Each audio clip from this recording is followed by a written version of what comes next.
Ladies and gentlemen, thank you all so much once again for tuning in. And you already know who it is. I'm back once again with some news about the Sony Spider-Man Universe, which used to be called the SUMC. It has officially grossed over $2 billion at the worldwide box office with all the movies that have come under the banner, which started back in 2018 with the first Venom movie. And it was reported this past weekend that Venom The Last Dance is expected to gross over $500 million. Now, this is a pretty big deal because a lot of people counted the Sony Spider-Man Universe out as soon as it was announced that they were going to be doing that, aside from lending Spider-Man to Disney with the Tom Holland films. And this to me is an interesting thing because I had been rooting for the Sony Spider-Man Universe to succeed in spite of the quality of the movies. You know, this year we got Madam Web, a few years back we got Morbius. Morbius, you know, it's Morbin time. You know, that one spawned a lot of successful memes and whatnot. Madam Web has some decent things in it that I appreciated, but overall the movie, I recognize the movie could have been a lot better.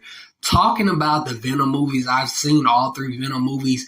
I really enjoyed the first Venom movie. If you go back to some of my earlier videos, I talk about it and why it was a success. Let There Be Carnage, I thought could have been a lot better. I was disappointed how they handled Carnage in that one.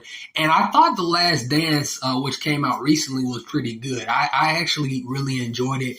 And I was really excited when they teased, for those that haven't seen it, I'm going to just spoil it. They teased Noel in the movie quite a bit. And he could be a big threat. They could really do some interesting things with Noel should they continue this Sony Spider-Man universe. And I don't have a doubt in my mind they probably will. Next month, you know, we're getting Kraven the Hunter.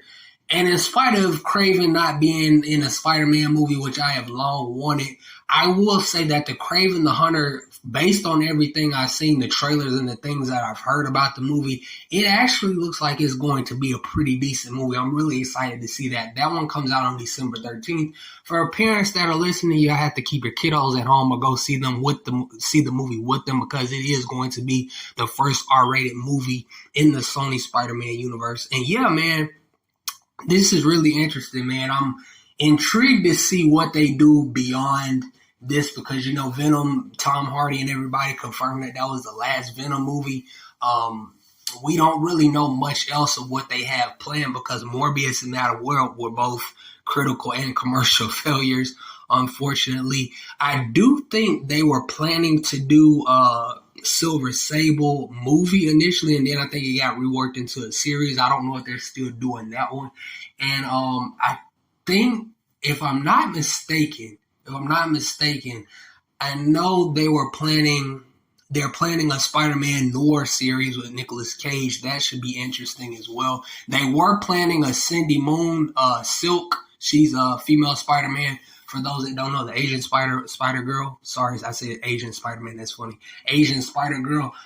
They were planning a series for her at Amazon, but unfortunately, I was really pissed when they announced that got canned. So, like I said, man, aside from Kraven the Hunter coming out next month and Spider-Man Noir, and of course, they're still doing a Tom Holland movie. The next Tom Holland Spider-Man comes out in 2026. We don't really know much of what the Sony Spider-Man universe has in store. They have access to over 900 characters, and I certainly have some ideas, like a Spider-Man 2099, even though we got that in Across the Spider-Verse. I like a live-action 2099. I'd also like to see Ben Reilly, and I really would like to see them do Silk myself, but we'll just have to wait and see what they have for this. And yeah, man, that's all I got to say about this. This is really interesting that the Venom movies have been as successful financially as they have because, you know, a lot of people, like I said, counted this universe out and it's still some way, somehow still going strong. And it'll be interesting to see how Kraven does financially, especially with it having an R rating. With that being said, ladies and gentlemen, hit the subscribe button, leave a like and leave a comment and take care because this is the end of the video.